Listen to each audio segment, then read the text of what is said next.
Salut, aujourd'hui on se retrouve pour un nouveau format, un format un peu plus long que les formats des reviews en 2 minutes, mais un peu plus court que les formats longs, un mélange avec beaucoup d'images d'illustration, en même temps des faces caméra. C'est un format qui va être plus dédié à la présentation qu'à un réel test du matériel, et on va tout de suite attaquer par le nouvel objectif sorti de chez Tamron il y a à peine quelques semaines, le 70-200 f2.8 G2. Alors pour commencer tout de suite, oui, c'est un objectif qui coûte très cher, c'est un 70-200 f2.8, donc un objectif qui zoome très loin et qui est très lumineux, donc bien sûr ça demande beaucoup d'éléments de verre pour le construire, donc évidemment il va pas coûter 10 €. Pour présenter rapidement cet objectif, il s'agit d'un zoom, il va de 70 à 200 mm, donc il s'agit d'une assez longue focale, une focale qui est souvent utilisée en portrait mais qui peut être utilisée dans beaucoup d'autres situations. Comme indiqué sur la boîte, déjà ce 70-200 mm par rapport aux objectifs à longue focale comme ça qui coûte moins cher, il ouvre à 2.8, donc ça permet de rentrer beaucoup de lumière dans l'objectif et de pouvoir faire des photos soit en basse lumière, soit tout simplement avec une faible profondeur de champ, donc avec un beau flou en arrière-plan ou en avant-plan. Et en plus, cet objectif là est stabilisé, ce qui permet de pouvoir baisser notre vitesse d'obturation sans trop de problèmes, ou même de pouvoir filmer à la main sans avoir une image qui tremble beaucoup. Aussi, c'est important de noter que l'objectif est garanti 5 ans. La garantie 5 ans, ça veut pas rien dire, quand même la plupart du temps, un objet est garanti 1 an. Là, les 5 ans de garantie, ça veut dire que Tamron est sûr de son matériel et vraiment est assez confiant pour nous dire que oui, dans les 5 prochaines années, le matériel ne va pas tomber en panne. En même temps, vu le prix que ça coûte, encore heureux. Bon, déjà, si on fait un rapide tour de ce qu'il y a dans la boîte, c'est assez simple. Il y a bien sûr l'objectif, après il y a un pare-soleil qui est fourni, contrairement à chez Canon. Il y a bien sûr le bouchon avant, le bouchon arrière de l'objectif. Et pour finir, on a aussi une housse qui est fournie. Pas comme les 70-200 Canon, pas une housse qui est en dur, une housse qui est assez molle, mais qui permet quand même de protéger l'objectif de rayures ou de la poussière ou n'importe quoi. Pour les boutons qu'on a sur l'objectif, on a bien sûr un bouton pour basculer entre le focus manuel et automatique. On a un bouton pour activer ou désactiver la stabilisation qui est très performante. On a aussi un bouton pour passer entre les 3 modes de stabilisation différents, qui sont des stabilisations soit totales, soit, si j'ai bien compris, une stabilisation qui va pas stabiliser que un axe, donc soit le panoramique au bas, soit le panoramique gauche-droite, mais pas les deux en même temps. Et on a une troisième stabilisation qui, encore une fois, si j'ai bien compris, va privilégier la stabilisation lors de la prise de vue et non pas lors de la visée. Je vois pas exactement à quoi ça va nous servir, mais sûrement que ça a une utilité. Je vous en parlerai quand j'aurai un peu plus testé tout ça, dans quelques mois sûrement. Pour revenir sur la stabilisation et la mise au point de l'objectif, sachez que la stabilisation est, je trouve, excellente. Je peux aussi bien à 70 qu'à 200 mm faire de la vidéo à main levée. C'est-à-dire que j'ai le GH4 dans la main, j'ai le 70-200 monté dessus, je n'ai pas de trépied, je n'ai pas de monofocus, je n'ai pas de cross, j'ai juste l'appareil et l'objectif en main, et j'arrive à faire des vidéos qui sont très stables et qui sont vraiment exploitables, même à 200 mm à main levée. C'est vraiment énorme, je trouve. Et aussi en photo, j'ai pu faire des photos à 1/20 de seconde, à 200 mm encore une fois, en n'ayant aucun flou de bouger. Bien sûr, si l'objet que je prends en photo ou la personne que je prends en photo bouge, on va avoir un flou. Mais en tout cas, il n'y a aucun flou qui est fait par le mouvement de l'objectif ou de la caméra pendant la prise de vue à 1/20 de seconde, 200 mm.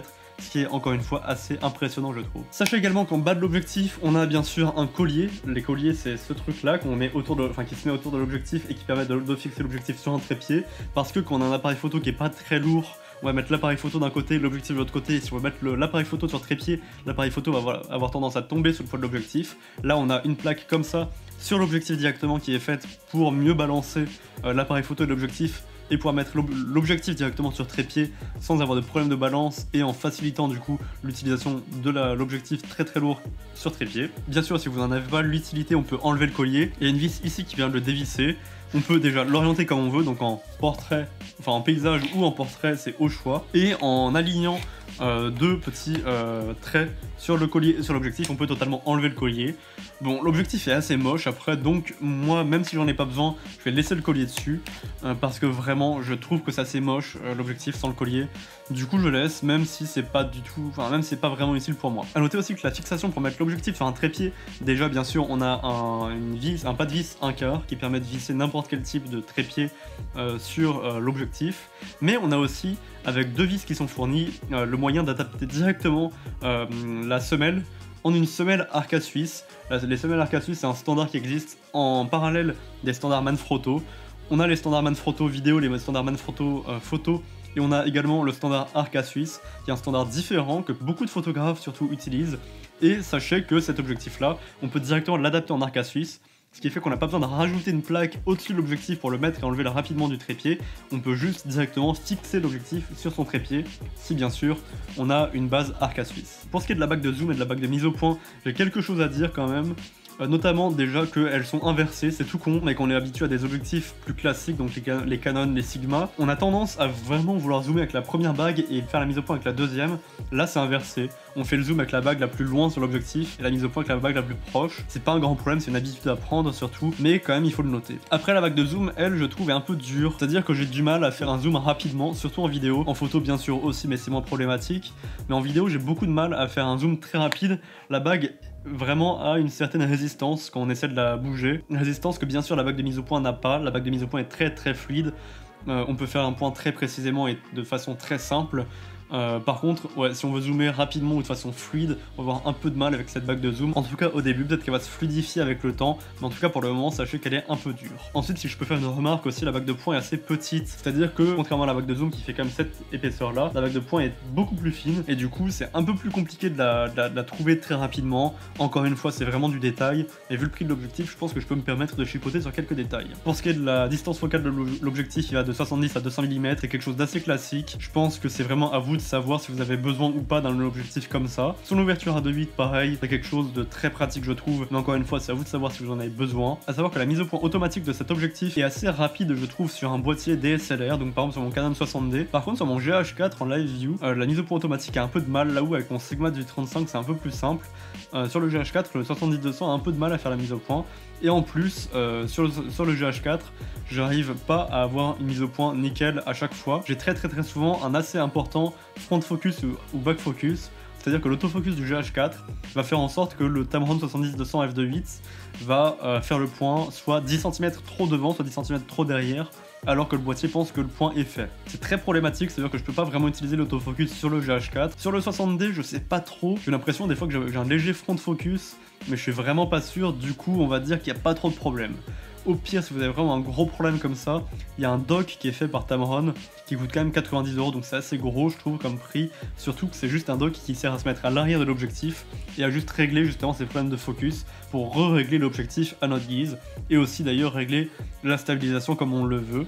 J'ai pas acheté ce dock parce que moi j'en ai pas l'utilité, mais si je vois à la longue que j'ai vraiment des problèmes de mise au point, je vais peut-être songer à l'acheter, même si 90 € c'est vraiment cher, surtout quand on sait que Sigma fait le même pour ses objectifs à seulement une quarantaine d'euros. Pour ce qui est de la qualité optique de l'objectif, je le trouve très bien piqué.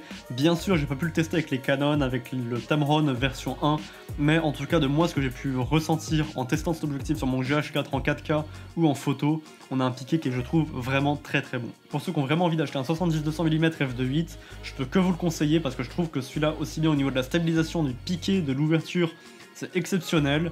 Bien sûr, encore une fois, je le répète, vous n'avez pas besoin de cet objectif pour faire des bonnes photos, mais en tout cas, si vous voulez vous faire plaisir et que vous avez vraiment envie d'acheter un objectif aussi beau et aussi bon, je ne peux que vous le conseiller parce qu'il est vraiment excellent. Bien sûr, j'ai pas pu vous donner un avis complet sur cet objectif maintenant, ça fait que quelques jours que je l'ai, mais en tout cas, si vous voulez un avis un peu plus complet sur cet objectif, je vais essayer de sortir un review complet d'ici quelques semaines ou quelques mois.